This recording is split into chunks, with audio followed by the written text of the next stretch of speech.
Iran से मुतालिक अमरीकी सदर ने एक बार फिर बुलंदोबांग दावे कर दिए। ट्रंप ने कहा कि ईरान माहिदे के लिए बेताब है। ट्रंप ने कहा कि ईरान की जानिब से उन्हें तेल बरदार जहाज भी भेजे जा रहे हैं।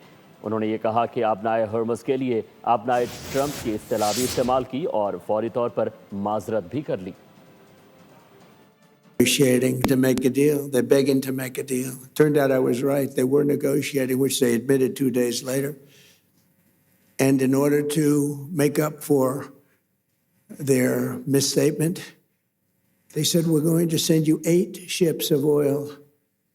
And the following day I saw, this is 2 days ago, I saw on one of the networks, very strange, there were 8 ships of oil coming out of Iran. And then they actually said, we're going to add an extra 2. And they added an extra 2, so we had 10 ships. And then people realized we were actually negotiating. We're negotiating now, and it'd be great if we could do something, but they have to open it up. They have to open up the Strait of Hormuz. Subscribe करें और bell दबाएं ताकि कोई खबर रह न जाए।